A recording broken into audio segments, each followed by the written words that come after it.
இன்றைய தேதிக்கும் தமிழர்களை வச்சு ஆராய்ச்சி செய்யணும் அப்படின்னா தாமிரபரணி கரையோரமாக நோண்டி பார்த்தாலே பல ஆவணங்கள் நமக்கு கிடைக்கும். அதனாலேயே தாமிரபரணி படுகையை தமிழர் நாகரிகத்தினுடைய இதயம் அப்படின்னு சொல்லுவாங்க.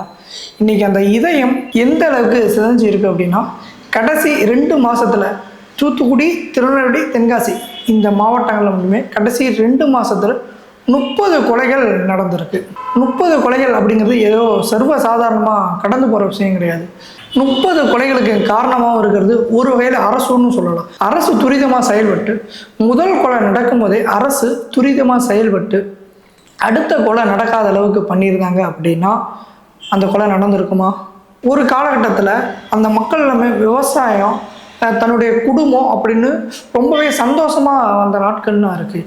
இன்றைக்கி அந்த மக்கள் திருநெல்வேலி, தூத்துக்குடி, தென்காசி மாவட்ட மக்கள் ரொம்பவே அசௌகரியமாக உணர்றாங்க. ஏன் அப்படின்னா, நம்ம இருக்கிற இன்றைக்கி வாழக்கூடிய வாழ்க்கை அப்படிங்கிறது பாதுகாப்பாக இருக்கா, அடுத்த நாள் உயிரோட வாழ்வோமா அப்படின்னு சொல்லி ஒவ்வொரு நாளுமே பயத்தோடு தான் கடந்துக்கிட்டு. இன்னொரு விஷயம் என்னவா, அந்த மக்கள் பயத்தோடு வாழ்கிறாங்கன்னு தாண்டி அந்த பகுதி மக்களுக்கு இன்றைய தேதி வரைக்குமே எந்த ஒரு தொழிற்சாலையுமே, வாழ்வாதாரத்தை உயர்த்தக்கூடிய எந்த ஒரு தொழிற்சாலையுமே கிடையல. அதுக்கு காரணம் என்ன சொல்கிறாங்க அப்படின்னா, இந்த மாதிரி பதட்டமான சூழ்நிலை உருவாகிறதுனால தான் அந்த பகுதிக்கு எந்த ஒரு தொழிற்சாலையுமே வரதில்லை.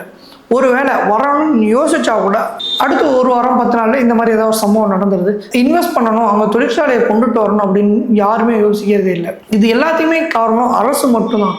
என்னடா அங்கே நடக்கக்கூடிய சின்ன சின்ன கொலை சம்பவங்களுக்கெல்லாம் அரசை பொறுத்துன்னு சொல்கிறோம் அப்படின்னு நீங்கள் நினைக்கலாம். ஏன் அப்படின்னா, அரசு துரிதமாக செயல்படுறதில்லை. அங்கே நடக்கக்கூடிய குற்ற சம்பவங்களுக்கு பதில் கொடுக்கறதே இல்லை. மக்களுக்கு நீங்களாம் பயப்படாதீங்க, நாங்கள் உங்களுக்காக இருப்போம் அப்படின்னு சொல்கிற அளவுக்கு காவல்துறையோ ஆட்சியாளர்களோ யாருமே சொல்கிறதே இல்லை. அதனுடைய வெளிப்பாடு தான் இன்றைக்கி அந்த மக்கள் ரொம்பவே பயத்தோடு கிடக்கிறாங்க. இதுக்கு எல்லாத்துக்குமே பதிலாக 2027 ஏப்ரல் மாதம் அடுத்த மாதம் வரக்கூடிய சட்டசபை தேர்தலில் ஆட்சி மாற்றம் ஏற்பட்டுச்சு அப்படின்னா இதுக்கான மாற்றம் ஏற்படுமா அப்படிங்கிறது நீங்கள் இந்த கமெண்ட்ல சொல்லுங்கள். நன்றி, வணக்கம்.